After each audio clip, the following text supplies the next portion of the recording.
ക്രിസ്തു നമ്മുടെ കർത്താവും രക്ഷിതാവുമായ യേശുക്രിസ്തുവിൻ്റെ നിസ്തുല്യനാമം ഇന്ന് നയിക്കും വാഴ്ത്തപ്പെടുമാറാകട്ടെ. വീണ്ടും ഒരു 10 ദിവസം കൂടെ ഈ സ്ഥലസഭയിൽ കടന്നു വന്ന കർത്താവിനെ ഇവിടെയുള്ള ദൈവജനത്തോടുകൂടെ ചേർന്ന് ആരാധിപ്പാൻ ലഭിച്ച വിലപ്പെട്ട അവസരത്തെ ഓർത്ത് ഞാൻ ദൈവത്തെ സ്തുതിക്കുകയും മഹത്വപ്പെടുത്തുകയും ചെയ്യുകയാണ്. ഇവിടെ ഓർപ്പിച്ചതുപോലെ കഴിഞ്ഞ പല സന്ദർഭങ്ങളിൽ ഈ സ്ഥലസഭയിൽ കടന്നു വരുന്നതിനും ഇവിടെയുള്ള ദൈവജനത്തോടുകൂടെ ചേർന്ന് കർത്താവിനെ ആരാധിപ്പാനും വലിയ അവസരം ദൈവം നൽകുന്നു. അതോർത്ത് ദൈവത്തെ സ്തുതിക്കുകയാണ്. പ്രത്യേകിച്ച് ഈ സ്ഥലസഭയെ ഓർത്ത് ഞാൻ വളരെ സന്തോഷിക്കുന്നു. കാരണം ഒരുപക്ഷെ വലിയ ഓർഗനൈസേഷൻസ് മുൻകൈയെടുത്ത് ചെയ്യാൻ കഴിയാത്ത പല കാര്യങ്ങളും ഒരു സ്ഥലസഭയെ കൊണ്ട് ദൈവം ഉപയോഗിക്കുകയും നിവർത്തിക്കുകയും ചെയ്യുന്നു എന്നുള്ളതോർത്ത് ദൈവത്തെ സ്തുതിക്കുകയാണ്. ഒരു ക്യാമ്പ് സംഘടിപ്പിക്കുവാൻ അത് വളരെ അനുഗ്രഹീതമായി നടത്തുവാൻ ദൈവം സഹായിച്ചു. തന്നെയല്ല, ഇപ്പോൾ നോർത്ത് ഇന്ത്യയിലുള്ള ചില സഹോദരന്മാർ ഒരു ഹ്രസ്വകാല കോഴ്സാണെങ്കിലും ദൈവവചനം അവരെ അഭ്യസിപ്പിക്കുവാൻ തക്കവണ്ണം ഈ സ്ഥലസഭ അതിന് വേണ്ടുന്ന എഫേർട്ട് എടുത്തുകൊണ്ട് പ്രാർത്ഥനയോടുകൂടെ അധ്വാനിച്ച് ആ കാര്യങ്ങൾ ചെയ്യുന്നതിൽ ദൈവത്തെ ഏറ്റവും മഹത്വപ്പെടുത്തുകയാണ്. തീർച്ചയായും വരുന്നാളുകളിൽ കർത്താവിൻ്റെ വേലയിൽ ചെയ്യാവുന്നിടത്തോളം കാര്യങ്ങൾ ചെയ്യുവാൻ സ്ഥലസഭയ്ക്ക് അധികമായ ദൈവകൃപയും എല്ലാ സാഹചര്യങ്ങളും സാധ്യതകളും ഒരുക്കട്ടെ എന്ന് ഞാനും ഞങ്ങളുടെ സ്ഥലസഭയും ഈ സ്ഥലസഭയുടെ ആത്മീയ പ്രവർത്തനങ്ങളെ ഓർത്ത് പ്രാർത്ഥിക്കുന്നതാണ്. കഴിഞ്ഞ നാളുകളിൽ ഞങ്ങൾ പ്രാർത്ഥിക്കുന്നുണ്ട്. ദൈവം നമ്മെ സഹായിക്കുമാറാകട്ടെ. പ്രത്യേകാൽ അരുവിക്കരയിലെ പ്രവർത്തനത്തിൽ പ്രിയ ഷെജി ബ്രദറിനോടൊപ്പം ഞാനും കടന്നുപോയി സഹകരിച്ചുകൊണ്ടിരിക്കുന്നു. ദൈവസന്നിധിയിൽ ഞങ്ങൾ വെച്ചിട്ടുള്ള ഒരു കാര്യം, ഈ 2024 അവസാനിക്കുന്നതിന് മുമ്പ് തന്നെ 2 പേരെങ്കിലും അവിടെയുള്ള സ്ഥാനീയരായിട്ടുള്ള ആളുകൾ കർത്താവിനെ ജനത്തിൽ സാക്ഷീകരിച്ച് മുന്നോട്ട് വരികയാണെങ്കിൽ കർത്തൃമേശയോടുകൂടെ ആരാധിക്കണമെന്നുള്ള ഒരു താല്പര്യത്തോടെ അവിടെയുള്ള വിശ്വാസികളൊക്കെ ആയിരിക്കുന്നു. പ്രത്യേകാൽ തുടർന്ന് ഓർത്ത് പ്രാർത്ഥിക്കുക. ചില പുതിയ ആളുകളൊക്കെയും മീറ്റിങ്ങിനും ബൈബിൾ സ്റ്റഡിക്കുമൊക്കെയും കടന്നു വരുന്നു. എങ്കിൽ തന്നെയും വലിയ ക്രൈസ്തവ പശ്ചാത്തലങ്ങളൊന്നുമില്ലാത്ത ഭവനങ്ങളിൽ നിന്നുള്ളവരായതുകൊണ്ട് വലിയ പ്രതികൂലങ്ങൾ നേരിടുമ്പോൾ പലരും പിന്മാങ്ങിപ്പോകുന്ന സാഹചര്യമുണ്ട്. എങ്കിലും ദൈവം പ്രവർത്തിക്കുമെന്നുള്ള പ്രത്യാശയോടുകൂടെ മുന്നോട്ട് പോവുകയാണ്. തുടർന്നും പ്രാർത്ഥനയിൽ ഓർക്കുവാനായിട്ട് അപേക്ഷിക്കുകയാണ്. തുടർന്നുള്ള ചിന്തയ്ക്ക് ആധാരമായി മത്തായിയുടെ സുവിശേഷം 15-ാം അധ്യായം അതിൻ്റെ 32-ാമത്തെ വാക്യം നമുക്ക് പ്രാരംഭമായി വായിക്കാം. മത്തായിയുടെ സുവിശേഷം 15-ാം അധ്യായം അതിൻ്റെ 32-ാമത്തെ വാക്യം. എന്നാൽ യേശു തന്റെ ശിഷ്യന്മാരെ അടുക്കെ വിളിച്ചു, ഈ പുരുഷാരം ഇപ്പോൾ 3 നാളായി എന്നോട് കൂടെ പാർക്കുന്നു. അവർക്ക് ഭക്ഷിക്കുവാൻ ഒന്നും ഇല്ലായതുകൊണ്ട് അവരെ കുറിച്ച് എനിക്ക് മനസ്സിലുണ്ട് തോന്നുന്നു. അവരെ പട്ടിണിയായി വിട്ടയക്കാൻ മനസ്സുമില്ല. അവർ വഴിയിൽ വെച്ച് തളർന്നു പോയതും എന്താണ്. വായിച്ചു കേട്ട തിരുവചന ഭാഗം കർത്താവ് നമുക്ക് അനുഗ്രഹിച്ച് നൽകുമാറാകട്ടെ. ഈ തിരുവചന ഭാഗത്ത് നിന്നും ഞാൻ തുടർന്ന് ഓർപ്പിക്കുവാനായിട്ട് ആഗ്രഹിക്കുന്നതായിരിക്കുന്ന ചിന്തകൾ നമ്മുടെ ആത്മീയ ജീവിതത്തിൽ കൂടുതൽ കർത്താവിനോടുള്ള സ്നേഹവും ഭക്തിയും വർദ്ധിക്കുവാനും കർത്താവിൻ്റെ മഹത്വത്തിന് വേണ്ടി ചില കാര്യങ്ങൾ കൂടെ ചെയ്യുവാൻ തക്കവണ്ണം നമ്മെ ഉത്സാഹിപ്പിക്കുകയും ആ നിലയിൽ പ്രബോധിപ്പിക്കുകയും ചെയ്യട്ടെ എന്ന പ്രാർത്ഥനയോടുകൂടെ ദൈവസന്നിധിയിലായിരിക്കുകയാണ്. നമ്മളിവിടെ വായിക്കുമ്പോൾ ഒരു 3 days ക്യാമ്പ് ആണ് നമുക്കിവിടെ കാണുവാനായിട്ട് കഴിയുന്നത്. കുറേ ആളുകളെന്ന് പറയാൻ പറ്റില്ല, വലിയൊരു പുരുഷാരമാണ്. ഏകദേശം 4000-ഓളം വരുന്ന ആളുകൾ കൂടുതലുണ്ട്. 3 ദിവസമായി കർത്താവിനോടൊപ്പം ആയിരിക്കുകയാണ്. 3 ദിവസം കർത്താവിനോടുകൂടെ ആയിരിക്കുന്നു. കർത്താവ് തന്നെയാണ് മെയിൻ ലീഡർ. അവിടെ ക്യാമ്പിനായിട്ട് കൂടിയിരിക്കുന്ന ആളുകൾ വിവിധ തരത്തിലുള്ളവരാണ്. പ്രത്യേകിച്ച് ഒരു ഏജ് ഗ്രൂപ്പിന് വേണ്ടിയല്ല. 4000-ത്തിലധികം വരുന്ന ഒരു പുരുഷാരത്തിന് 3 ദിവസമായി ദൈവവചനം പറഞ്ഞിട്ടും കർത്താവിൻ്റെ ആ ബൈബിൾ സ്റ്റഡിക്ക് സ്റ്റോക്കിനൊന്നും ഒരു കുറവും വന്നില്ല. ആ 3 ദിവസവും അവർക്ക് യാതൊരു വിധമായിരിക്കുന്ന ബുദ്ധിമുട്ടുമില്ലാതെ വളരെ സമൃദ്ധമായ ദൈവവചന ഭക്ഷണം അല്ലെങ്കിൽ ദൈവവചനമാകുന്ന ആ സ്വർഗത്തിലെ ആഹാരം അവർ കഴിച്ചുകൊണ്ട് ദൈവസന്നിധിയിൽ തുടർന്നപ്പോൾ അവർക്ക് ശാരീരികമായ വിശപ്പ് പോലും അവർ മറന്നുപോയി എന്നുള്ളതാണ് നമുക്കവിടെ മനസ്സിലാക്കുവാനായിട്ട് കഴിയുന്നത്. ഏതായാലും ഒരു 1-2 നേരത്തെ ഭക്ഷണമൊക്കെ കരുതി വന്നിരിക്കാം. പക്ഷേ 3 ദിവസമായപ്പോൾ ഭക്ഷണമൊക്കെ തീർന്നു. എന്നിട്ടും അത് കാര്യമാക്കാതെ കർത്താവ് അവരെ പറഞ്ഞയക്കുന്നത് വരെയും ദൈവസേനയിൽ തുടരുവാനായിട്ട് സാധിച്ചു എന്നുള്ളതാണ്. വാസ്തവത്തിൽ കർത്താവിൻ്റെ ആ വായിൽ നിന്ന് വന്ന വാക്കുകളെക്കുറിച്ച് ദൃക്സാക്ഷികൾ തന്നെ രേഖപ്പെടുത്തി നമുക്ക് കാണുവാനായിട്ട് കഴിയും. ലാവണ്യ വാക്കുകൾ എന്നാണ്. ലാവണ്യ വാക്കുകൾ, വീണ്ടും വീണ്ടും ആൾക്കാർ കേൾക്കാൻ കൊതിക്കുന്ന ആ മനോഹരമായ വാക്കുകൾ കർത്താവിൻ്റെ ആ അധരങ്ങളിൽ നിന്ന് വന്നപ്പോൾ ജനത്തിന് വീട്ടിൽ പോകണം, അല്ലെങ്കിൽ അവരുടെ മറ്റ് ലോകത്തിലെ കാര്യങ്ങളിൽ ശ്രദ്ധ കൊടുക്കണം എന്നുള്ള ചിന്ത തന്നെ മാറിപ്പോയെന്നാണ് നമുക്ക് കാണുവാനായിട്ട് സാധിക്കുന്നത്. അങ്ങനെ വലിയ അനുഗ്രഹീതമായൊരു ക്യാമ്പിൻ്റെ സമാപന സമയത്ത് കർത്താവർക്ക് ആഹാരം സമൃദ്ധിയായി കൊടുക്കുന്നതൊക്കെ നമ്മളവിടെ കാണുന്നുണ്ട്. ഞാനിവിടെ പറയാൻ ആഗ്രഹിക്കുന്ന കാര്യം, ഈ ക്യാമ്പ് കർത്താവ് നേരത്തെ അനൗൺസ് ചെയ്ത ഒരു ക്യാമ്പ് അല്ല. നമുക്കറിയാം, നമ്മൾ ഇനിയിപ്പോൾ അടുത്തിന് സ്ഥലസഭ തന്നെ ഒരു ക്യാമ്പ് കൂടെ പ്ലാൻ ചെയ്യുമെന്ന് അറിയുന്നു. ദൈവത്തിന് സ്തോത്രം, വളരെ അനുഗ്രഹമായി തീരട്ടെ. ഇപ്പോൾ തന്നെ നമ്മളത് എന്ത് ചെയ്ത് തുടങ്ങിയിരിക്കുകയാണ്, പ്ലാൻ ചെയ്യുകയും പ്രാർത്ഥിക്കുകയും ചെയ്യാൻ തുടങ്ങിയിരിക്കുകയാണ്. എന്നാൽ ഇതെന്ന് പറയുന്നത് അവിചാരിതമായി സംഭവിച്ചൊരു ക്യാമ്പാണ്. നേരത്തെ ഒരു അനൗൺസ്മെൻ്റ് ഇല്ല, അതിനുവേണ്ടി ഓഡിറ്റോറിയമോ അതിനുവേണ്ടിയുള്ള തയ്യാറെടുപ്പുകളോ യാതൊരു പ്രിപ്പറേഷനും ഇല്ലാതെ പെട്ടെന്നൊരു ക്യാമ്പ് അങ്ങ് സംഭവിച്ചു.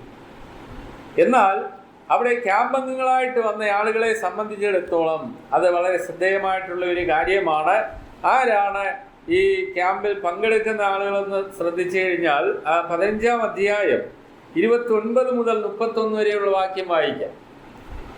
മത്തായി 15:29 മുതൽ 31 വരെ. യേശു അവിടെ നിന്ന് യാത്രയായി ഗലീല കടലരികെ ചെന്ന് മലയിൽ കയറി അവിടെ ഇരുന്നു. വളരെ പുരുഷാരം, കുരുട്, ഊമർ, കൂട് മുതലായ പലരെയും അവന്റെ അടുക്കൽ കൊണ്ടുവന്ന് അവന്റെ കാൽക്കൽ വെച്ചു. അവൻ അവരെ സൗഖ്യമാക്കി. ഊമർ സംസാരിക്കുന്നതും കുരുടർ സൗഖ്യമാവുന്നതും മുടന്തർ നടക്കുന്നതും കുരുടർ കാണുന്നതും പുരുഷാരം കണ്ടിട്ട് ആശ്ചര്യപ്പെട്ടു. ഇസ്രായേലിന്റെ ദൈവത്തെ മഹത്വപ്പെടുത്തി. ഈ ക്യാമ്പിൽ സംബന്ധിക്കുന്ന ആളുകൾ എന്ന് പറയുന്നത് സാധാരണ നിലയിൽ ക്യാമ്പുകൾ ഒഴിവാക്കപ്പെടാൻ സാധ്യതയുള്ള ആളുകളാണ്.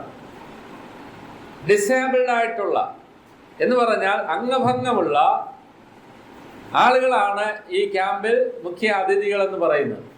അവർക്ക് വേണ്ടിയുള്ള ഒരു ക്യാമ്പായിട്ട് ഇത് കാണുവാനായിട്ട് സാധിക്കുന്നതാണ്.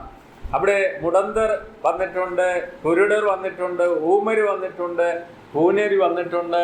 അങ്ങനെ ആ ശാരീരിക ബലഹീനതയുള്ളവരും ജന്മനാൽ തന്നെ വൈകല്യമുള്ളവരും അങ്ങനെ ഡിസേബിൾഡ് ആയിട്ടുള്ള ഒരുപാട് ആളുകൾ അവിടെ എത്തിച്ചേർന്നിട്ടുണ്ട്.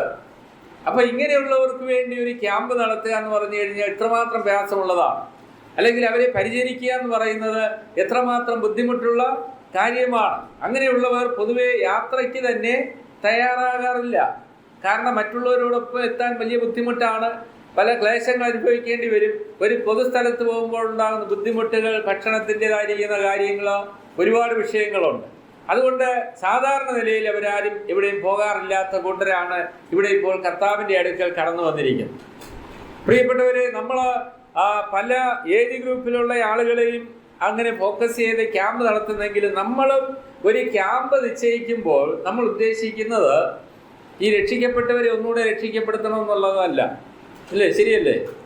അല്ലെങ്കിൽ രക്ഷിക്കപ്പെട്ടവരെ ഒന്നുകൂടെ രക്ഷിക്കപ്പെടുത്തുകയല്ല, അല്ലെങ്കിൽ ആത്മീയരായി ജീവിക്കുന്നവരെ വീണ്ടും ആത്മീയരാക്കണം, ശരിയാണ്. പക്ഷേ നമ്മൾ കൂടുതലായിട്ട് ഫോക്കസ് ചെയ്യുന്നത് ഇന്ന് സമൂഹത്തിൽ ഒരുപാട് അപാകതകൾ സംഭവിച്ച് ജീവിതത്തിൽ അത് മെല്ലെ പോകുന്ന, അല്ലെങ്കിൽ ജീവിതത്തിൽ ഇതുപോലുള്ള വൈകല്യങ്ങൾ സംഭവിച്ച ആളുകൾ എന്ന് പറഞ്ഞാൽ ശാരീരിക വൈകല്യങ്ങളല്ല, അവരുടെ ആത്മീയ ജീവിതത്തിൽ കാര്യമായ കേടുപാട് സംഭവിച്ച ഒത്തിരി ആളുകൾ നമ്മുടെ ചുറ്റിലും ഉണ്ട്. യുവതീവാക്കന്മാർ ഒത്തിരി ഉണ്ട്. എന്ന് പറഞ്ഞാൽ അവരെ നമ്മൾ പ്രത്യക്ഷത്തിൽ കാണുമ്പോൾ ശാരീരികമായ കുഴപ്പങ്ങളൊന്നും ഇല്ലെങ്കിലും ആത്മീകമായി ഒത്തിരി പ്രശ്നങ്ങളുള്ള ആളുകളെയാണ് നമ്മൾ ഇവിടെ ഫോക്കസ് ചെയ്യുന്നത്, ക്യാമ്പിലേക്ക് ഫോക്കസ് ചെയ്യുന്നത്. അവരെ കൊണ്ട് ദൈവത്തിന് പ്രയോജനമുള്ളവരാക്കി തീർക്കുക എന്നുള്ളതാണ് നമ്മുടെ ക്യാമ്പുകളുടെ ലക്ഷ്യം, നമ്മുടെ ആത്മീയ ശുശ്രൂഷകളുടെ ലക്ഷ്യം. ഇവരെ ഈ കുരുടും മുടന്തും ഒക്കെ മാറി, ഊനം ഒക്കെ മാറി വന്നു കഴിഞ്ഞാൽ ഇത് അവർ ആർക്കാ പ്രയോജനം? കൂടുതലും അവരുടെ വീട്ടുകാർക്കാണ് പ്രയോജനം, വീട്ടുകാർക്കും നാട്ടുകാർക്കും ഒക്കെയാണ് പ്രയോജനം. എന്നാൽ ആത്മീയ ജീവിതത്തിൽ ഇതുപോലെയുള്ള പ്രശ്നങ്ങളെ അഭിമുഖീകരിക്കുന്നവർ, നേരത്തെ ഇവിടെ ഒരു ഉദാഹരണം പറഞ്ഞല്ലോ, ഒരു ബ്രദറിൻ്റെ കാര്യം, മാണിക്ക് എന്ന് പറയുന്ന ഒരു ബ്രദറിൻ്റെ കാര്യം. ഇതുപോലെ ജീവിതത്തിൽ ഒത്തിരി പ്രശ്നങ്ങൾ, എനിക്കിനി ഇവിടെ നിന്ന് എഴുന്നേൽക്കാൻ പറ്റില്ല, എനിക്ക് മറ്റുള്ളവരെ പോലെ ജീവിക്കാൻ കഴിയില്ല എന്നോർത്ത് വിഷമതപ്പെടുന്ന ഒത്തിരി ആളുകളെ കഴിയും എന്ന് ബോധ്യപ്പെടുത്തി കൊടുക്കുന്ന കർത്താവിൻ്റെ കരങ്ങളിലേക്ക് കൊണ്ടുവരുന്നതാണ് നമ്മുടെ ആത്മീയ പ്രവർത്തനങ്ങളും അധ്വാനങ്ങളും എന്ന് പറയും. കർത്താവ് ഇവിടെ ഈ തരത്തിൽ വിഷമതപ്പെടുന്ന ആളുകളെ ഫോക്കസ് ചെയ്തുകൊണ്ടാണ് കർത്താവ് ആ 3 ദിവസം അവിടെ ചിലവഴിച്ചത് നമുക്ക് മനസ്സിലാക്കുവാനായിട്ട് സാധിക്കും. ഞാൻ എൻ്റെ ആത്മീയ ജീവിതത്തിലുള്ള ബന്ധത്തിൽ ഞാൻ ചിന്തിക്കുന്ന ഒരു വിഷയമാണ്, നമ്മുടെ പിതാക്കന്മാർ ഒരുപക്ഷെ ഇന്ന് നിത്യത വിശ്രമിക്കുന്ന ഒത്തിരി ദൈവഭൃത്യന്മാർ നമ്മുടെ ആത്മീയ നന്മയ്ക്ക് വേണ്ടി അവരുടെ സമയം, അവരുടെ ആരോഗ്യം, അവരുടെ പണം, അവർക്ക് മറ്റ് പല കാര്യങ്ങൾക്കും വേണ്ടി വേർതിരിക്കാവുന്ന ഒത്തിരി അവധി ദിനങ്ങൾ നമ്മളെ ക്യാമ്പിലേക്കും ആത്മീയ കാര്യങ്ങളിലേക്കും നമ്മളെ കൂട്ടിക്കൊണ്ടുപോയത് കൊണ്ടാണ് നമ്മൾ ഇന്ന് ഈ കർത്താവിനെ സ്നേഹിക്കുന്നവരും ശുശ്രൂഷിക്കുന്നവരും ആത്മീയമായി വിവിധ നിലകളിൽ മുന്നോട്ട് വരുവാനിടയായിത്തീർന്ന് ഞാൻ ഓർക്കുക. പ്രിയപ്പെട്ടവരെ, അങ്ങനെയെങ്കിൽ ജീവിതത്തിൽ മുടന്തരായി പോയ എന്ന് പറഞ്ഞാൽ ജീവിതത്തിൽ തകർന്നു പോയ, ഇനി എനിക്ക് മുന്നോട്ട് പോകാൻ കഴിയില്ല, ഞാൻ ഇങ്ങനെയൊക്കെ ഇവിടെ നശിക്കുകയേ ഉള്ളൂ, പക്ഷപാതക്കാരനായി കിടന്ന ബെഥെസ്ദ കുളത്തിന്റെ കരയിൽ കിടന്ന ആ മനുഷ്യനെ പോലെ പ്രത്യാശ നഷ്ടപ്പെട്ട് ഇനി എനിക്ക് ജീവിതത്തിൽ ഒരു മുന്നോട്ട് പോക്കില്ല, എൻ്റെ കുടുംബം തകർന്നു പോയി, എൻ്റെ കുഞ്ഞുങ്ങൾ തകർന്നു പോയി, അല്ലെങ്കിൽ എൻ്റെ ജീവിതത്തിൽ പല മേഖലകളിലും തകർച്ച സംഭവിച്ച വ്യക്തിയാണ്, അതുകൊണ്ട് എനിക്ക് മുന്നേറാൻ കഴിയില്ല എന്ന് പറഞ്ഞ് അങ്ങനെ പിന്നോട്ട് പോകുന്ന ആളുകളെ മുന്നോട്ട് കൊണ്ടുവരുന്നതാണ് നമ്മുടെ പ്രവർത്തനങ്ങൾ. എങ്കിൽ കർത്താവ് ഉദ്ദേശിച്ച കാര്യം നമ്മളിലൂടെ എന്ത് ചെയ്യുന്നു എന്നാണ് അതിൻ്റെ അർത്ഥം, സാധിക്കുന്നു എന്നാണ് അതിൻ്റെ അർത്ഥം. ദൈവം നമ്മെ സഹായിക്കുമാറാകട്ടെ. പിന്നെയും ഇവരെ സംബന്ധിച്ചിടത്തോളം ഇവർക്ക് കർത്താവിനെ പിരിയാൻ പറ്റാത്ത ആൾക്കാരാണ്. ഈ ബലഹീന മനുഷ്യരെന്ന് പറയുന്നത് എപ്പോഴും ഒരാളിൻ്റെ സപ്പോർട്ട് ആവശ്യമുള്ളവരാണ്. മറ്റൊരാളിൻ്റെ സഹായമില്ലാതെ ഇവർക്ക് ജീവിക്കാൻ ബുദ്ധിമുട്ടുണ്ട്. ഞാൻ പറയട്ടെ, നമ്മുടെ ഏറ്റവും അടുത്ത തുണയെന്ന് നമ്മൾ എപ്പോഴും പാടുകയും പറയുകയും ചെയ്യുന്ന ആരെയാണ്? കർത്താവാണ് ഏറ്റവും അടുത്ത തുണ. കഷ്ടങ്ങളിൽ അവൻ ഏറ്റവും അടുത്ത തുണയായിരിക്കും.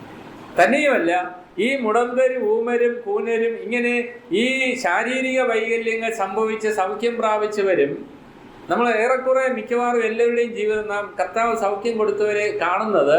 ഇപ്പം പത്രോസ് യോഹന്നാനും ഒരു വ്യക്തിയെ സൗഖ്യം കൊടുത്തു സുന്ദരം എന്ന ദൈവാലയ ഗോപുരത്തിൽ വെച്ച്. പിന്നെ നമ്മൾ അദ്ദേഹത്തെ കാണുന്ന എവിടെയാണ്? നടന്നും തുള്ളിയും കൊണ്ട് അവൻ ദൈവാലയത്തിലേക്ക് പ്രവേശിച്ചു എന്നാണ്.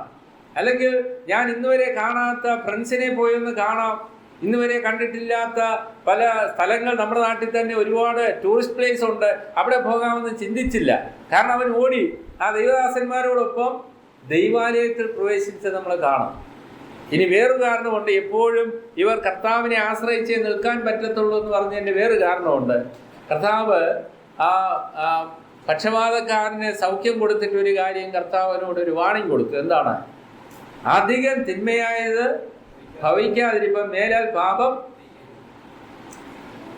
പാപം ചെയ്യാതിരിക്കാൻ അവൻ്റെ കയ്യിൽ റോമാലേഖനമില്ല, എഫേസ്യ ലേഖനമില്ല, ഒരു ലേഖനവും ഇല്ല. ഇപ്പോഴും പല കുഞ്ഞുങ്ങളും ക്യാമ്പിനൊക്കെ വന്നിട്ട് ചോദിക്കുന്നത്, ഈ കഴിഞ്ഞ ഒരു ക്യാമ്പിൽ ഫീഡ്ബാക്ക് ഷീറ്റിൽ ഒരു കുട്ടി എഴുതിയതാണ്, അടുത്ത ക്യാമ്പിൽ ഈ ഒരു വിഷയം വയ്ക്കുന്നത്, എങ്ങനെ പാപം ചെയ്യാതിരിക്കാം. 14 വയസ്സെങ്ങാണ്ടുള്ള ഒരു കുട്ടിയുടെ നല്ല ഒരു സജഷനാണ്. അപ്പോൾ എല്ലാവർക്കും ആഗ്രഹമുണ്ട് എങ്ങനെ പാപം ചെയ്യാതെ ജീവിക്കാം എന്നുള്ളതിനെ കുറിച്ച് എന്തെങ്കിലും എളുപ്പത്തിൽ ഒരു സൂത്രവാക്യം പറഞ്ഞു തന്നാൽ കൊള്ളാമായിരുന്നൊരാഗ്രഹമുണ്ട്. പക്ഷേ എങ്കിൽ അങ്ങനെയുള്ള സൂത്രവാക്യമൊന്നും ബൈബിളിൽ കൊടുത്തിട്ടില്ല. എന്നാൽ ആ വ്യക്തിക്ക് എന്ത് ചെയ്യാൻ കഴിയുമായിരുന്നു? കർത്താവിനോടൊപ്പം നടക്കാൻ ശ്രമിക്കാമായിരുന്നു. ഏതൊരാളിനും ആ ഒരു ജീവിതം ആഗ്രഹിക്കുന്നെങ്കിൽ ഒറ്റ കാര്യം ചെയ്താൽ മതി, കർത്താവുമായിട്ടുള്ള ബന്ധം എന്ത് ചെയ്യാതിരുന്നാൽ മതി, വേർപെടാതെ സൂക്ഷിച്ചാൽ മതി. കർത്താവിനോടൊപ്പം നടക്കുകയാണെങ്കിൽ തീർച്ചയായിട്ടും ഈ ഒരു കാര്യത്തിന് പരിഹാരമുണ്ട്. ആ പക്ഷപാതക്കാരനോട് പറഞ്ഞതുപോലെ ഞാൻ വിചാരിക്കുകയാണ്, ഈ കുരുടരോടും മുടന്തരോടും ഇവരോടെല്ലാം പറഞ്ഞാണ് കർത്താവ് സൗഖ്യം കൊടുത്തിട്ട്, മേലാൽ നിനക്ക് അധികം തിന്മയായത് ഭവിക്കാതിരിപ്പാൻ നീ എന്ത് ചെയ്യരുത്, പാപം ചെയ്യരുത്. അങ്ങനെയെങ്കിൽ കർത്താവ് ഞങ്ങൾ എന്ത് ചെയ്യും? ഞങ്ങൾ വീട്ടിൽ പോയാൽ കുഴപ്പമാവും, അല്ലെങ്കിൽ പഴയ സ്ഥലത്ത് പോയി ഇരുന്ന് കഴിഞ്ഞാൽ വിഷയമാണ് അത്. എന്നാൽ പിന്നെ ഞങ്ങൾ കർത്താവിൻ്റെ കൂടെ തന്നെ വരാം, അപ്പോൾ പിന്നെ പ്രശ്നമില്ലല്ലോ. അപ്പോൾ കർത്താവിനോടൊപ്പം ഒത്ത് വസിച്ച് മുന്നോട്ട് പോയില്ലെങ്കിൽ അവരുടെ നിലനിൽപ്പ് അപകടത്തിലാണ് എന്ന് ബോധ്യപ്പെട്ട ആളുകളാണ് അവിടെ 3 ദിവസം സ്പെൻഡ് ചെയ്ത്. അല്ലാതെ അയ്യോ 3 ദിവസം എങ്ങനെ തള്ളി നീക്കും എന്ന് ചിന്തിച്ച് വന്ന ആളുകൾ ആയിരുന്നില്ല. ഏതായാലും പെട്ടുപോയില്ലേ, ഏതായാലും ദിവസം ഒന്ന് തീർന്നു കിട്ടിയാൽ മതി, അങ്ങനെയുള്ള ചിന്തയുള്ളവരല്ല. കർത്താവിനോടൊപ്പം ദീർഘനാൾ ജീവിക്കുവാൻ, എത്ര കാലം ചെയ്യണമെങ്കിലും കർത്താവിനോടൊപ്പം ആയിരിക്കുവാൻ സ്വയം സമർപ്പിതരായി വന്ന കുറേ ആളുകൾക്ക് വേണ്ടിയാണ് കർത്താവ് ഇവിടെ ആയിരുന്നത് നമുക്ക് മനസ്സിലാക്കുവാനായിട്ട് സാധിക്കും. ഇനിയും അവർക്ക് ഭക്ഷണം ആവശ്യമായി വന്നപ്പോൾ വാസ്തവത്തിൽ കർത്താവിനോട് അവരെന്ത് ചെയ്യുന്നില്ല, ഭക്ഷണം ചോദിക്കുന്നില്ല. ഇപ്പോൾ ദൂരെ കൂടെയെങ്കിലും ഒരു അന്വേഷണം സാധാരണ നിലയിൽ മീറ്റിങ്ങിന് പോകുമ്പോൾ, ക്യാമ്പിന് പോകുമ്പോൾ ആൾക്കാർ നടത്താം, എന്തോ ആയിരിക്കും അവിടുത്തെ മെനു എന്നുള്ളത്. വാസ്തവത്തിൽ ഭക്ഷണം ആവശ്യമാണെന്ന് അവരെക്കാൾ അധികം കർത്താവിന് അറിയാം. നമ്മൾ ദൈവത്തിൽ വായിക്കുന്ന എത്രയോ സത്യമാണ്, അവൻ നിങ്ങൾക്കായി കരുതുന്നതാകുക. കർത്താവ് നേരത്തെ ചിന്തിച്ചിരിക്കുകയാണ്, ഇവർ പോകുമ്പോൾ ഏതായാലും ഞാൻ വെറുതെ മടക്കി അയക്കുവാൻ പോകുന്നില്ല. കാരണം അവർ എന്നോടൊപ്പം ആയിരുന്നിട്ട് ആണ് കടന്നു പോകുന്നതെങ്കിലും അവരുടെ ശരീരത്തിൻ്റെ ആവശ്യം അവർക്ക് നിറവേറ്റിയേ മതിയാകുകയുള്ളൂ എന്നറിഞ്ഞിട്ട് അവർ തന്നെ മുന്നോട്ട്, കർത്താവ് തന്നെ മുന്നോട്ട് വരികയാണ്. ആ ശിഷ്യന്മാരോട് പറയുകയാണ് അവർക്ക് ഭക്ഷിക്കുവാൻ കൊടുക്കാനായി. പ്രിയപ്പെട്ടവരെ, നമ്മൾ കർത്താവിനോടൊപ്പം ആയിരിക്കുമ്പോൾ, കർത്താവിന് വേണ്ടി നാം പ്രവർത്തിക്കുവാൻ ആഗ്രഹിക്കുമ്പോൾ നമ്മുടെ ഭൗതികമായ സോഴ്സ് ഒരു വലിയ പ്രോബ്ലമായിട്ടാണ് പല പ്രത്യേകിച്ചും ദൈവമക്കളല്ലാത്തവർക്ക് അതൊരു വലിയ വിഷയമാണ്. പലരും ചോദിക്കാറുണ്ട്, ഇവർ ഈ മീറ്റിങ്ങൊക്കെ ഇതെങ്ങനെയാണ് നടത്തുന്നത്, ഇത്രയും രൂപയൊക്കെ ഇത് എവിടെ നിന്ന് വരുന്നു? അവിശ്വാസികളായിരിക്കുന്ന ആളുകൾക്ക് ഭയങ്കര അതിശയമാണ്. പക്ഷേങ്കിൽ നമുക്കും അതിശയമാണ്. ദൈവം എല്ലാ കാര്യങ്ങളും എന്ത് ചെയ്യുന്നു? കൃത്യസമയത്ത് ഭംഗിയായി ചെയ്തു തരുന്നു. ദൈവം അത്ഭുതകരമായിട്ട് തൻ്റെ നാമമഹത്വത്തിന് വേണ്ടി എന്ത് ചെയ്താലും അതിൽ ദൈവത്തിൻ്റെ ശക്തിയേറിയ കരം വ്യാപരിക്കുന്നു എന്നുള്ളത് ഒരു വലിയ വസ്തുത തന്നെയാണ്. ഇനിയും കർത്താവ് അതിന് റീസൺ പറയുവാനായിട്ട് ഇടയായിട്ട് തീരുന്നുണ്ട്. എന്തുകൊണ്ടാണ് അവർക്ക് ഭക്ഷണം കൊടുക്കുവാനായിട്ട് കർത്താവ് മുന്നോട്ട് വന്നത്? അതിനുള്ള കാരണം എന്താണെന്ന് കർത്താവ് പറയുന്നത് എന്താണ്? അവർ വഴിയിൽ വെച്ച് തളർന്നു പോകും. കണ്ടോ, ഈ ആൾക്കാരുടെ മാനസിക അവസ്ഥ, അതുപോലെ ആത്മീയ സ്ഥിതി ഇപ്പോൾ കർത്താവ് എന്നും കൂടെ പരിഗണിക്കുകയാണ്, ശാരീരിക സ്ഥിതിയും കൂടെ പരിഗണിക്കുക. ഇവിടെ ഇരിക്കുന്ന എത്ര പേർക്ക് ഏതെല്ലാം ടൈപ്പ് രോഗങ്ങളുണ്ട്, ഏതെല്ലാം നിലകളിലുള്ള ട്രീറ്റ്മെൻറ്റ് ചെയ്തുകൊണ്ടിരിക്കുന്നു, എന്തെല്ലാം മരുന്നുകൾ രാവിലെ കഴിച്ചിട്ടാണ് വന്നിരിക്കുന്നത്, ഇത് വല്ലതും ഇവിടെയുള്ള ആർക്കെങ്കിലും അറിയാമോ? ആർക്കും അറിയത്തില്ല. ഒരുപക്ഷെ ഒരു വീട്ടിൽ തന്നെ ഉള്ളവർക്ക് പരസ്പരം അറിയണമെന്ന് നിർബന്ധമൊന്നും ഇല്ല. അങ്ങനെയുള്ള പല ബുദ്ധിമുട്ടുകളും ശാരീരിക വിഷമതകളും അനുഭവിക്കുന്ന ആളുകളാണ് കർത്താവിൻ്റെ അടുക്കലുമുള്ളത്. അവർ വഴിയിൽ വെച്ച് തളർന്നു പോകും. അങ്ങനെയുള്ള ആൾക്കാർ ഈ കൂട്ടത്തിലുണ്ട്. അതുകൊണ്ട് അവരെ പോഷിപ്പിച്ചേ മതിയാകുകയുള്ളൂ എന്നാണ് കർത്താവോട് വ്യക്തമാക്കുവാനായിട്ട് ഇടയായിട്ട് തീർന്നു. ഇതിൻ്റെ ഒരു ആത്മീയ വശത്തേക്ക് ഞാൻ കടന്നു വരിക. അതായത് നമ്മൾ വിലാപങ്ങളുടെ പുസ്തകത്തിൽ ഒരു വചനം വായിക്കുന്നുണ്ട്. വിലാപങ്ങൾ 2-ാം അധ്യായം അതിൻ്റെ 19-ാമത്തെ വാക്യം വായിക്കും. വിലാപം 2:19.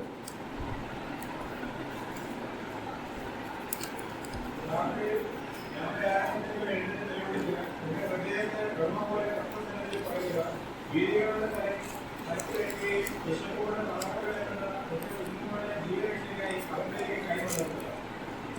ആ വീഥികളിലൊക്കെയും തളർന്നു കിടക്കുന്നതിൻ്റെ കുഞ്ഞുങ്ങൾക്ക് വേണ്ടി അവരുടെ ജീവരക്ഷയ്ക്ക് വേണ്ടി യഹോവയിലേക്ക് കൈമലർത്തുക എന്നുള്ളതാണ്. എന്താണ് ഇവിടെ ഉദ്ദേശിക്കുന്നത്?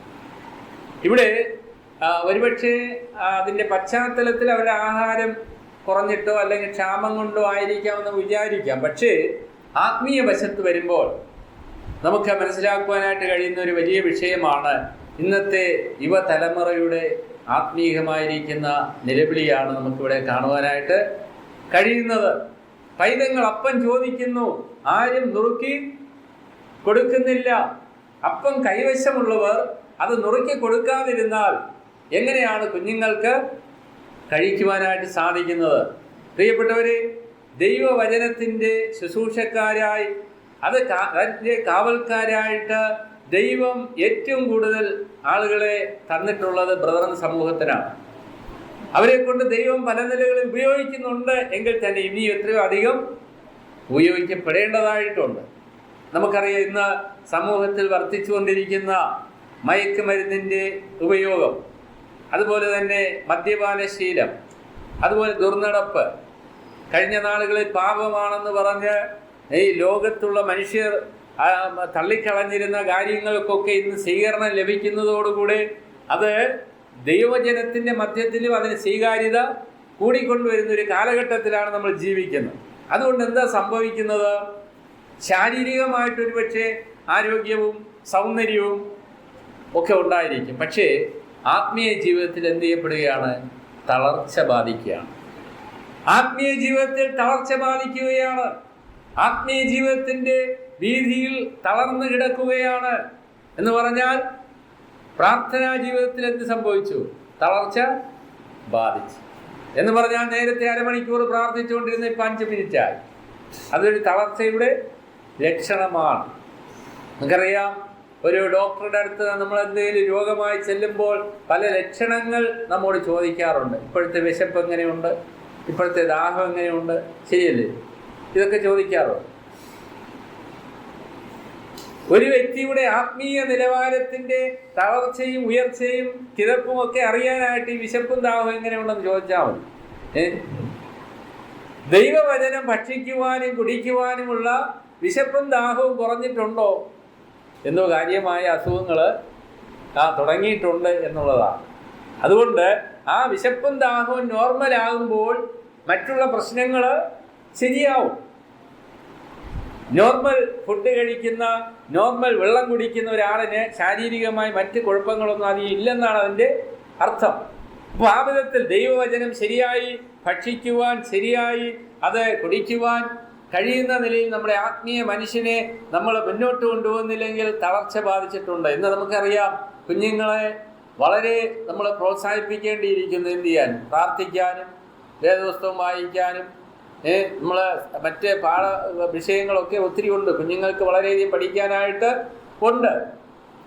കഴിഞ്ഞ ഒരു ക്യാമ്പിൻ്റെ ഫീഡ്ബാക്കിൽ ഞാൻ നേരത്തെ ഓർപ്പിച്ചതുപോലെ പല കുഞ്ഞുങ്ങളും വളരെ പോസിറ്റീവായിട്ടുള്ളൊരു തീരുമാനമെടുത്തതായിട്ട് കാണുവാൻ കഴിഞ്ഞത് എന്നും വേദപുസ്തകവും വായിക്കും എന്ന് പറഞ്ഞാൽ കഴിഞ്ഞ ദിവസങ്ങളിൽ കൃത്യമായൊരു വായനാശീലം ഇല്ലായിരുന്നു എന്നുള്ളതാണ്. അപ്പോൾ നമ്മുടെ ആത്മീയ ജീവിതത്തിൽ വീഥികളിൽ തളർന്നു കിടക്കുന്ന അനേകം കുഞ്ഞുങ്ങൾ, യുവതിയുവാക്കന്മാർ, പ്രായമുള്ളവരുമൊക്കെ ഉണ്ട്. പല കാരണങ്ങൾ കൊണ്ട്. ഇതിനൊന്നും താല്പര്യമില്ലാത്തതുകൊണ്ടല്ല, ഒരുപക്ഷെ ജോലി ഭാരം കൊണ്ടോ അല്ലെങ്കിൽ വീട്ടിലുള്ള പല സമ്മർദ്ദങ്ങൾ കൊണ്ടോ മറ്റെന്തെങ്കിലും തിരക്കുകൾ കൊണ്ടോ ഒക്കെ ആത്മീയ ജീവിതത്തിൽ തളർന്നു പോയിട്ടുള്ള ആളുകളുണ്ട്. അവർ ഭീതിയുടെ തലയ്ക്ക് തളർന്നു കിടക്കുന്നു. അവരെ വീണ്ടും ബൂസ്റ്റ് ചെയ്ത്, അവരെ ഉത്സാഹിപ്പിച്ചുകൊണ്ട്, അവരെ ശക്തിപ്പെടുത്തിക്കൊണ്ട് മുന്നോട്ട് കൊണ്ടുപോകുവാൻ എന്താണ് ആവശ്യം? കർത്താവിനെ സമീപിക്കുക. കർത്താവിൻ്റെ പക്കൽ ധാരാളം കൃപയുണ്ട്, ധാരാളം ശക്തിയുണ്ട്. ബലഹീനരെ താങ്ങുവാൻ കരങ്ങളുണ്ട്. ആ ശക്തിയേറിയ ഭുജങ്ങളിലേക്ക് നാം അവരെ കൊണ്ടുവരിക എന്നുള്ളതാണ്. എന്ന് പറഞ്ഞ ഈ മുടന്തരും പൂനരും ഊമരും ഒക്കെ ആയിട്ടുള്ള ആളുകളെ തീർച്ചയായിട്ടും അവരുടെ വീട്ടുകാരോ സ്നേഹിതരോ ആരെങ്കിലും ഹെൽപ്പ് ചെയ്യാതെ അവിടെ എത്തുമോ? ഒരിക്കലും സാധ്യമല്ല. ഇപ്പോൾ നമ്മൾ ആത്മീയരാണെങ്കിൽ തീർച്ചയായിട്ടും ആ നില ബുദ്ധിമുട്ട് അനുഭവിക്കുന്നവർക്ക് ഒരുപക്ഷെ അവർക്ക് കടന്നു പോകാൻ സാമ്പത്തികം ഒരു തടസ്സമായിരിക്കാം, മറ്റേതെങ്കിലുമുള്ള വിഷയങ്ങൾ തടസ്സമായി പറയുന്നവരുണ്ട് ചിലരൊക്കെ. ഒരുപക്ഷെ നമ്മളെ കൊണ്ട് അതിലെന്തെങ്കിലുമൊക്കെ പരിഹരിച്ച് അവരെ അവിടെ കൊണ്ടെത്തിക്കാൻ എന്തെങ്കിലും ശ്രമം ചെയ്യാൻ കഴിയുമോ എന്ന് നമ്മൾ എന്ത് ചെയ്യണം? ആലോചിക്കണം. നമ്മൾ വ്യക്തിപരമായിട്ട് നമ്മൾ അടുത്തുള്ള വീട്ടിലെ കുഞ്ഞുങ്ങൾ, അല്ലെങ്കിൽ സഹപാഠികൾ, ഒപ്പം ജോലി ചെയ്യുന്ന പ്രിയപ്പെട്ടവർ, അവർ പറയും എനിക്കും ബൈബിളൊക്കെ വായിക്കണമെന്ന് ആഗ്രഹമുണ്ട്, ഈ കർത്താവിനെ അറിഞ്ഞാൽ കൊള്ളാമെന്നൊക്കെ ഉണ്ട്, നിങ്ങളുടെ ജീവിതമൊക്കെ കാണുമ്പോൾ എത്ര സന്തോഷമായിട്ട് പോകുന്നു, അല്ലെങ്കിൽ സമാധാനം നിങ്ങൾ അനുഭവിക്കുന്നു, എനിക്കും ഇങ്ങനെയൊക്കെ ആയാൽ കൊള്ളാമെന്നുണ്ട്, പക്ഷേ എനിക്ക് പല തടസ്സങ്ങളാണ്. പ്രിയപ്പെട്ടവരെ, അത് കേൾക്കുമ്പോൾ നമ്മൾ ആലോചിക്കണം, ദൈവസന്നിധിയിൽ പ്രാർത്ഥിക്കണം, കർത്താവേ, ആത്മീയമായി തളർന്നും ബലഹീനമായി കിടക്കുന്ന ഒരു ജീവിതമാണ് എൻ്റെ മുമ്പിലുള്ളത്, അല്ലെങ്കിൽ ഞാൻ പരിചയപ്പെട്ട ഇന്ന വ്യക്തി, ആ മോനോട്, ആ മോളോട്, ആ സഹോദരിയോട് എന്തെങ്കിലും എന്നെക്കൊണ്ട് ചെയ്യാൻ കഴിയുന്ന ഒരു സഹായം എനിക്ക് ചെയ്യുവാൻ അവിടെ നിന്ന് കൃപ തരണം. പ്രിയപ്പെട്ടവരെ, നമുക്കവർക്ക് വേണ്ട കൗൺസിലിംഗ് കൊടുക്കാനോ, അവർക്ക് വേണ്ട ആത്മീയമായിരിക്കുന്ന കാര്യങ്ങൾ പറഞ്ഞു കൊടുക്കുവാനോ, സുവിശേഷം ശരിയായി പ്രസന്റ് ചെയ്യുവാനോ ഒരുപക്ഷെ നമുക്ക് കഴിവില്ലായിരിക്കാം. പക്ഷെ അങ്ങനെയുള്ള ദൈവദാസന്മാരുടെ അടുക്കൽ, അങ്ങനെയുള്ള സ്ഥലത്ത് അവരെ കൊണ്ട് എത്തിക്കാനുള്ള ഒരു സാഹചര്യം, അല്ലെങ്കിൽ അതിനുള്ള താല്പര്യം നമുക്കുണ്ടാകും. നമ്മുടെ ഇടയിൽ വളരെയധികം ഗാനങ്ങൾ എഴുതിയിട്ടുള്ളതും ഇന്നും എഴുതുന്ന വളരെ അനുഗ്രഹീത ദൈവദാസനാണ് ചാൾസ് ജോൺ സാറ്. വളരെ കുഞ്ഞുനാൾ മുതൽ, ഒരു 10-12 വയസ്സുള്ളത് മുതൽ അദ്ദേഹത്തിൻ്റെ കുഞ്ഞുങ്ങളുടെ സെഷനിൽ ഇരുന്ന് വചനം കേട്ടിട്ടുള്ള ഒരു വ്യക്തിയാണ് ഞാൻ.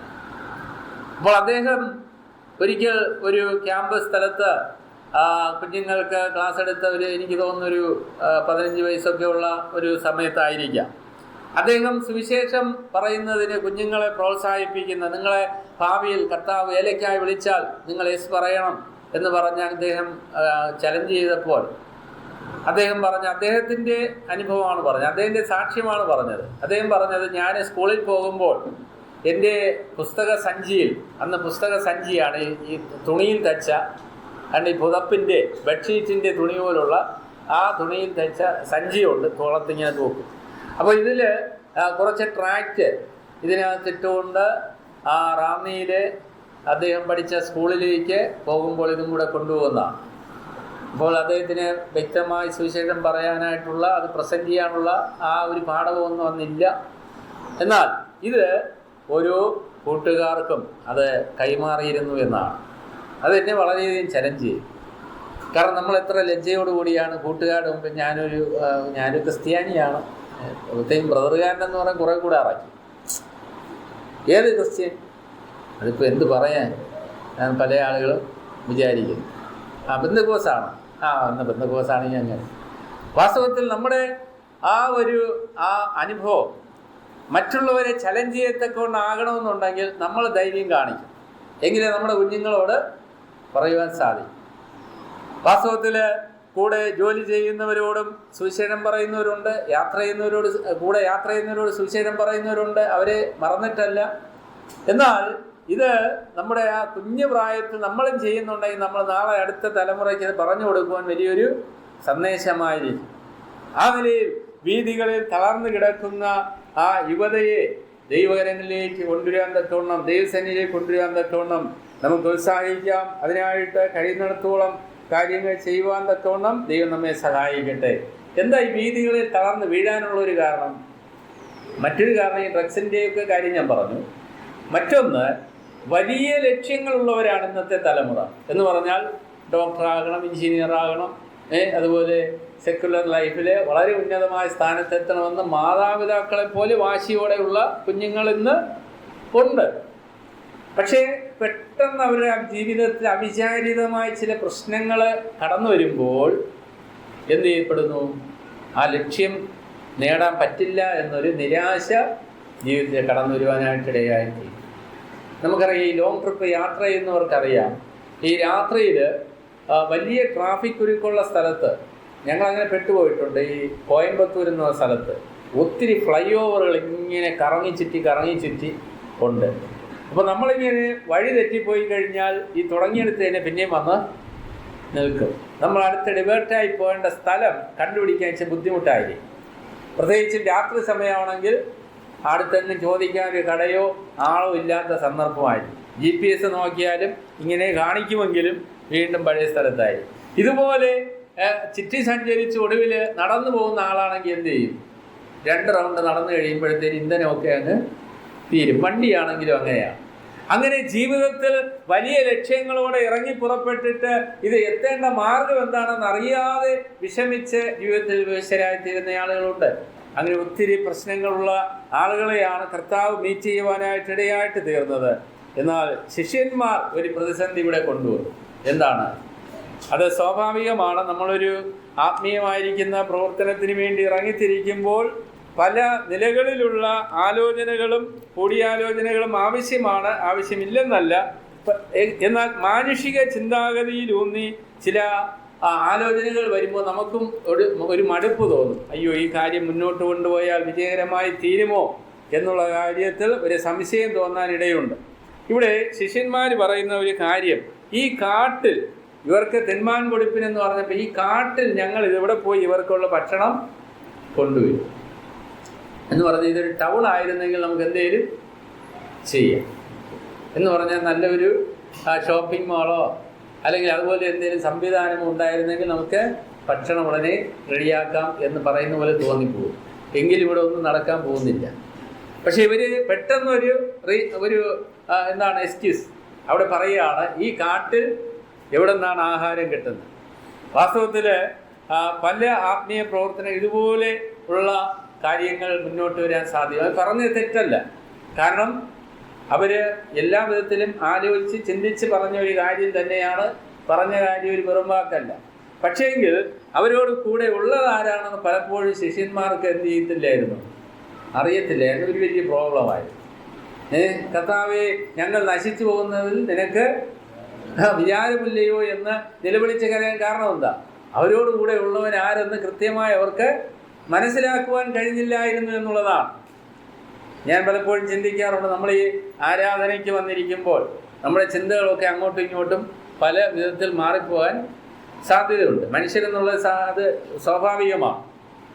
എങ്കിലും നമ്മൾ പാടുന്നതെല്ലാം വളരെ ഗൗരവതരമായിട്ടുള്ള പാട്ടുകളാണ്. നമ്മൾ നേരത്തെ ഇവിടെ ഒരു പാട്ട് പാടി, തുങ്കപ്രതാപമാർന്ന എൻ മനം ഉരുകിടുന്നു എന്നാണ് അതിനൊരു വരി വന്നത്. ഉരുകിടുന്നു, എൻ്റെ മനസ്സ് ഉരുകിടുന്നു. കർത്താവിൻ്റെ ആ കഷ്ടാനുഭവങ്ങളെ ഓർക്കുമ്പോൾ ഞാൻ പറയട്ടെ, നമ്മൾ നമ്മുടെ ചിന്തകളെ ആ ക്രൂശിനോട് ചേർത്ത് നിർത്തുവാനായിട്ട് ഒരു എളുപ്പമാർഗം എന്ന് പറഞ്ഞു കഴിഞ്ഞാൽ കർത്താവിനോടൊപ്പം ആ ക്രൂശിൻ്റെ ചുവട്ടിൽ നിന്ന വ്യക്തികളെ ആരെങ്കിലും നമ്മൾ കൂട്ടുപിടിച്ചാൽ മതി. ആ പടയാളിയിൽ ഒരാളിനെയോ കള്ളന്മാരിൽ ഒരാളിനെയോ അല്ലെങ്കിൽ നീ പോട്ടെ കർത്താവ് ക്രൂശിൽ മരിച്ചു കഴിഞ്ഞതിന് ശേഷം വന്ന അരിമത്യയിലെ യോസഫിനെയോ എന്ത് ചെയ്താൽ മതി, കൂട്ടുപിടിച്ചാൽ മതി. നമ്മുടെ ചിന്തകൾ നല്ലൊരു സമയം ക്രൂശിൻ്റെ ചുവട്ടിൽ തന്നെ ആയിരിക്കും. കർത്താവ് മരിച്ചു കഴിഞ്ഞതിന് ശേഷം അവിടെ വന്ന വ്യക്തിയാണ് ആര്? അരിമത്യയിലെ യോസഫ്. അരിമത്യയിലെ യോസഫിനെ സഹായിക്കാൻ നമ്മളും കൂടെ കൂടുകയാണെന്ന് വിചാരിക്കുക. എന്നെല്ലാം ചെയ്യേണ്ടി വരും. അദ്ദേഹം പ്രായമുള്ളൊരു മനുഷ്യനാണ്. ഈ ക്രൂശ്, ഈ കള്ളന്മാരുടെ ക്രൂശ് പോലെ വലിച്ച് താഴെയിടാൻ യോസഫിന് സാധിക്കൂ? ഇല്ല. അവർ കയറ്റിയപ്പോൾ വളരെ മൃഗീയമായ നിലയിലാണ് ക്രൂശിൽ കയറ്റിയതെങ്കിലും ഇപ്പോൾ ഇറക്കാൻ വന്നിരിക്കുന്നയാൾ കർത്താവിനെ ആരാധിക്കുന്ന വ്യക്തിയാണ്. അതുകൊണ്ട് ഈ ശരീരത്തോടെ ഏറ്റവും ആദരവോടെ അദ്ദേഹത്തിന് പെരുമാറേണ്ടതായിട്ടുണ്ട്.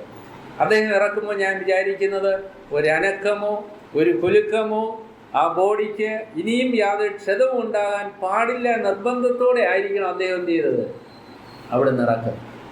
മറ്റേ കള്ളന്മാരുടെ ബോഡി ഇറക്കിയത് എങ്ങനെയായിരിക്കും? ക്രൂശിനെ മറിച്ചങ്ങ് ഇടുകായിരിക്കും, ഉള്ള എല്ലും കൂടെ പൊടിഞ്ഞു പോകത്തേക്കാണ്. പക്ഷെ കർത്താവിൻ്റെ അസ്ഥികളൊന്നും എന്ത് ചെയ്യാൻ പാടില്ല, ഒടിയാൻ പാടില്ല. ഇറക്കുമ്പോൾ പോലും കയ്യബദ്ധം ഉണ്ടാകാൻ പാടില്ല. എത്ര ശ്രദ്ധയോടുകൂടിയായിരിക്കും അദ്ദേഹം ആ കാര്യം ചെയ്തത്. തന്നെയല്ല, അദ്ദേഹം മന്ത്രിയായതുകൊണ്ട് കൂടെ ഒത്തിരി ആൾക്കാരുണ്ട് ഹെൽപ്പ് ചെയ്യാനായിട്ട്. വളരെ ഭംഗിയായി കൃത്യമായി താഴെ കൊണ്ടുവന്നിട്ട് ഞാൻ ഓർക്കുകയാണ്, ആ തലയോട് തുളച്ച് കയറിയ ആ മുള്ള് എങ്ങനെയായിരിക്കും യോസേഫിനെടുക്കാൻ പറ്റുന്നത്? നമ്മൾ ഏറ്റവും സ്നേഹിക്കുന്ന ഒരു വ്യക്തിയുടെ മുഖത്ത് തറച്ചിരിക്കുന്ന ആണിയോ മുള്ളോ നമ്മൾ എടുക്കുമ്പോൾ എന്തൊരു ഹൃദയവേദനയോടുകൂടിയായി ഓർക്കാൻ പറ്റത്തില്ല. അപ്പോൾ ഈ പാട്ട് പാടിയത് സത്യമാണ്. ഉരുകിടുന്ന അയ്യോ എൻ്റെ മനം ഉരുകിടുന്ന. അങ്ങനെ ആ കർത്താവിൻ്റെ സ്നേഹത്തിൻ്റെ ആഴത്തിൽ മുങ്ങി നിന്ന ഒരു മനുഷ്യന് ഇത്രയും ഒരു സൗകര്യം ദൈവം കൊടുത്തു, ഒരവസരം കർത്താവ് കൊടുത്തു. തൻ്റെ ശരീരത്തെ കൊണ്ടുപോയി അത് കല്ലറയിൽ വയ്ക്കുവാനായിട്ട്. അതെത്രമാത്രം അത് ഭംഗിയോടെ ചെയ്ത് കാണും എന്ന് വെറുതെ നോക്കിക്കൊണ്ട് അദ്ദേഹത്തിൻ്റെ കൂടെ ആ ശവത്തിൻ്റെ സമയം തുടങ്ങുന്നവർ കൂടെ നമ്മൾ നിന്നാവും, നമ്മുടെ ചിന്ത എങ്ങോട്ടും പോകത്തില്ല. അത്രമാത്രം ഉന്നതമായിരിക്കുന്ന ആ സ്നേഹമാണ് നമ്മോട് കർത്താവ് കാണിച്ചിട്ടുള്ളത്. ഇനിയും ഈ 3 ദിവസം ഇവർ കർത്താവിൻ്റെ കൂടെ ആയിരുന്നതിൻ്റെ കാരണം എന്താണെന്ന് ഞാൻ പറയേണ്ട ആവശ്യമില്ലല്ലോ. അപ്പോൾ ആ വിധത്തിൽ കർത്താവിനോടൊപ്പം ആയിരുന്ന ആളുകൾക്ക് ഭക്ഷണം കൊടുക്കുവാൻ തക്കവണ്ണം കർത്താവ് മുന്നോട്ട് വന്നു. എന്നിട്ട് എന്താ ചെയ്യുന്നത്? അവിടെ തിരക്കി, നിങ്ങളുടെ പക്കൽ എന്തെങ്കിലും ഉണ്ടോ? കർത്താവിന് ഇവിടെ എന്തുണ്ടാകട്ടെ എന്ന് പറഞ്ഞാലും ഉണ്ടാക്കിയെടുക്കാൻ യാതൊരു പ്രയാസവും ഇല്ല. കർത്താവ് നിങ്ങളുടെ കയ്യിൽ എന്തേലും കാണുമല്ലോ, എന്തേലും ചില്ലറ കാണുമല്ലോ, അതെനിക്ക് ആവശ്യമുണ്ട്. കാരണം നിങ്ങളെ പങ്കാളിത്തം ഇതിൽ ഉണ്ടാകണം. ചില ആളുകൾ ഈ വലിയ ആത്മീയമായിട്ടുള്ള വലിയ പ്രൊജക്റ്റുകളൊക്കെ കാണുമ്പോൾ ഇതിന് ഞാനിപ്പോൾ 100 കൊടുത്തിട്ട് എന്ത് ചെയ്യാനാണ് എന്ന് ചിന്തിക്കുന്ന ആൾക്കാർ, അല്ലെങ്കിൽ ഞാനിപ്പോൾ ഒരു 50 രൂപ കൊടുത്തിട്ട് എന്ത് ചെയ്യാനാണ്. കർത്താവ് ആഗ്രഹിക്കുന്ന നിൻ്റെ 50 രൂപയാണ് ഞാൻ ആഗ്രഹിക്കുന്നത്, നിൻ്റെ അല്ലെങ്കിൽ 100 രൂപയാണ് ഞാൻ വിലമതിക്കുന്നത്. കാരണം ഇത് ഞാൻ ഇവിടെ രേഖപ്പെടുത്താനായിട്ട് പ്ലാൻ ചെയ്ത് വെച്ചിരിക്കുകയാണ്, അതിന് കൊണ്ടുപോകാൻ എന്നാണ് കർത്താവ് ഈ പറയുന്നതിൻ്റെ അർത്ഥം. ഞാൻ മറ്റ് പലതും ഞാൻ അവോയ്ഡ് ചെയ്യാൻ പോവുകയാണ്, പക്ഷെ നിൻ്റെ കയ്യിരിക്കുന്ന ചെറിയത് നീ കൊണ്ടുപോവാ, അതിനെ ഞാൻ വലിയ ഒരു മെമ്മറിയാക്കി മാറ്റാൻ പോവുകയാണെന്നാണ് കർത്താവ് പറയുന്നതിൻ്റെ ആശയം എന്ന് മാത്രം നമ്മൾ ചിന്തിച്ചാൽ, പ്രിയപ്പെട്ടവരെ, കർത്താവിനുള്ള സ്നേഹത്തിൽ നിറഞ്ഞ നമ്മൾ ചെയ്യുന്ന ചെറുതൊന്നും ചെറുതല്ല, അത് വലുതാണ്. ഇവിടെ ആ ചെറിയ മീനുകളും 7 അപ്പവും അവിടെ കൊടുക്കുമ്പോൾ ആ കൊടുത്ത വ്യക്തികൾ ഒരിക്കലും വിചാരിച്ച് കാണത്തില്ല ഇത്രയും മനുഷ്യർക്ക് ഇത്രയും വലിയ ഒരു അനുഗ്രഹമായിട്ട് മാറും. ഇന്ന് നാം ചെയ്യുന്ന ചെറിയ കാര്യം, നാം നമ്മുടെ കർത്താവിൻ്റെ കരങ്ങളിൽ ഏൽപ്പിച്ചു കൊടുക്കുന്ന ചെറിയ കാര്യങ്ങൾ, ഒരുപക്ഷെ നമുക്കറിയാം ഈ ലോകം, ഈ തിരുവനന്തപുരം ജില്ലയിൽ തന്നെ എത്രയോ പാപികൾ, ഇവരെയൊക്കെ രക്ഷിക്കാൻ ഇതും കൊണ്ട് വല്ലതും നടക്കും. നമ്മൾ ഈ ചെയ്യുന്ന ചെറിയ കാര്യങ്ങൾ കൊണ്ട് എന്തിനു സാധിക്കും? പ്രിയപ്പെട്ടവരെ, നമ്മൾ ആരുടെ കയ്യിലാണ് കൊടുക്കുന്നത്, അല്ലെങ്കിൽ നമ്മൾ ആരോടുകൂടാണ് നിൽക്കുന്നത്? ഈ സർവ്വപ്രപഞ്ചത്തെയും എല്ലാ വിധത്തിലും നിയന്ത്രിക്കുവാനും ഏത് വിധത്തിൽ അതിനെ മാറ്റിയെടുക്കുവാനും കഴിയുന്ന വലിയൊരു ശക്തിയേറിയ ഭുജങ്ങളിലാണ് നമ്മൾ ആശ്രയിക്കുന്നത്. അല്ലാതെ നമ്മുടെ കഴിവിലോ നമ്മുടെ അറിവിലോ നമ്മുടെ പരിമിതമായ കുറേ സാഹചര്യങ്ങളിലോ അല്ല. ആ നിലയിൽ നാം കർത്താവിന് വേണ്ടി നിൽക്കുമ്പോൾ കർത്താവ് വലിയവ ചെയ്യും എന്നത് ബോധ്യപ്പെടുത്തി തരികയാണ് ചെയ്യുന്നത്. ഇനിയും വേറൊരു കാര്യം കൂടെ നമ്മൾ ഓർക്കേണ്ടത്, ഇവിടെ കർത്താവ് കയ്യിൽ കൊണ്ടുവന്ന അല്ലെങ്കിൽ കർത്താവിൻ്റെ കരങ്ങളിൽ അവരെത്തിച്ച ഈ അപ്പവും മീനും എടുത്തിട്ട് കർത്താവ് ചെയ്ത കാര്യം നമ്മളവിടെ വായിക്കുന്നത് എന്താണ്? അത് സ്തോത്രം ചെയ്തു പിതാവിനെ മഹത്വപ്പെടുത്തി എന്നുള്ളതാണ്. കർത്താവ് തന്നെ പലപ്പോഴും പറഞ്ഞതാണ്, പിതാവിനെ മഹത്വപ്പെടുത്താനായിട്ടാണ് ലോകത്തിൽ വന്നതെന്ന് പറയുവാനിടയായി. ഇവിടെ നമുക്കൊരു പാഠമുള്ളത്, നമ്മുടെ ഇപ്പോഴത്തെ പ്രതിസന്ധി തരണം ചെയ്യുവാനുള്ള വലിയൊരു മുഖാന്തരം എന്ന് പറയുന്നത്, ഇതിന് മുമ്പ് നമ്മുടെ ജീവിതത്തിൽ ഒരു പ്രതിസന്ധി ഘട്ടത്തിൽ ദൈവം നമ്മളെ എങ്ങനെ മുൻപോട്ട് നയിച്ചു എന്നുള്ള കാര്യത്തെ ഓർത്ത് സ്തോത്രം ചെയ്യുന്നതാണ് ഏറ്റവും അനുഗ്രഹിക്കപ്പെട്ടൊരു കാര്യം. പ്രാർത്ഥനയേക്കാൾ അധികം അത് ഒരുപക്ഷെ വളരെ എഫക്റ്റീവായിരിക്കും. ചെറിയ വിഷയമായിരിക്കാം, ഒരു രോഗത്തിൻ്റെ മധ്യയായിരിക്കാം, സാമ്പത്തിക വിഷയത്തിൻ്റെ മധ്യയായിരിക്കാം, വിവാഹത്തുള്ള ബന്ധത്തിലായിരിക്കാം, അല്ലെങ്കിൽ ജോലിയുള്ള ബന്ധത്തിലായിരിക്കാം. ദൈവം എന്നെ അത്ഭുതകരമായ വിഷയത്തെ സഹായിച്ചു എന്ന് ഉറപ്പുള്ള ഒരു വിഷയത്തെ ചൊല്ലി നമ്മുടെ ഇപ്പോഴത്തെ പ്രതിസന്ധിയിൽ ദൈവത്തെ എന്ത് ചെയ്യുക? മഹത്വപ്പെടുത്തുക, ദൈവത്തെ സ്തുതിക്കുക. സങ്കീർത്തനം നമ്മൾ വായിക്കുന്ന കണ്ണുനീർ താഴ്വരെ അവർ എന്ത് ചെയ്യുന്നു? ജലാശയമാക്കി തീർത്തു. കണ്ണുനീർ താഴ്വരെ ജലാശയമാക്കി തീർത്തുകൊണ്ട് വളരെ അതിശയകരമായ മുന്നേറ്റത്തിലേക്ക് ദൈവം നമ്മെ കൊണ്ടുപോകാനായിട്ടിടയായിട്ട് ദൈവം ഇവിടെ കർത്താവ് വാഴ്ത്തി. ആഹാരം മുമ്പിൽ കിട്ടുമ്പോൾ സ്തോത്രം ചെയ്ത് കഴിക്കുന്ന ശീലം നമുക്ക് മിക്കവാറും എല്ലാവർക്കും ഉണ്ട്. എങ്കിലും എല്ലാ സ്ഥലത്തും ഒന്നും ചെയ്യണോ വേണ്ടിയോ എന്ന് ആലോചിക്കുന്ന ആളുകൾ, പ്രിയപ്പെട്ടവർ, എവിടെയാണെങ്കിലും കർത്താവിനെ കൊടുക്കേണ്ട മഹത്വം നമ്മൾ കൊടുക്കുകയാണെങ്കിൽ നമ്മുടെ അടുത്ത ആവശ്യങ്ങൾ ദൈവം എന്ത് ചെയ്യും? അത്ഭുതകരമായിട്ട് നിറവേറ്റുവാനായിട്ട് ഇടയായിട്ട് തീരുമെന്നൊരു മാതൃകയും കൂടെ കാണിച്ചുകൊണ്ടാണ് കർത്താവിടെ അത്ഭുതം ചെയ്യുവാനായിട്ട് ഇടയായിട്ട് തീർന്നത്.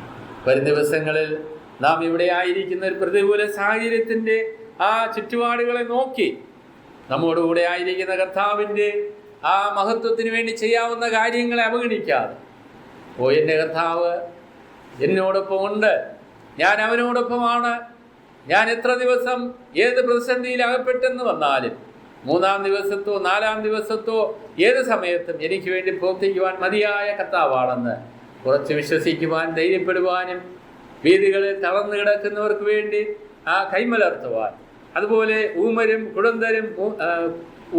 കുരുടരും മുടന്തരും ഊമരുമായിട്ട് ജീവിതത്തിൽ പിന്നോട്ട് പോയ, അല്ലെങ്കിൽ മുന്നോട്ട് പോകാൻ കഴിയില്ല എന്ന് പറഞ്ഞ് ജീവിതം തകർന്നു പോയെന്ന് ചിന്തിക്കുന്ന ആളുകളെ കർത്താവിൻ്റെ അടുക്കൽ കൊണ്ടുവരുവാനും ആ നിലയിൽ അവരെ കർത്താവിനോട് ചേർത്ത് നിർത്തുവാൻ, നമുക്കും ചേർന്ന് നിന്ന് കർത്താവിൻ്റെ മഹത്വത്തിനായി മുന്നേറുവാൻ വലിയവനായ ദൈവം നമ്മെ സഹായിക്കട്ടെ. ദൈവം നാം വാഴ്ത്തപ്പെടുമാറാകട്ടെ.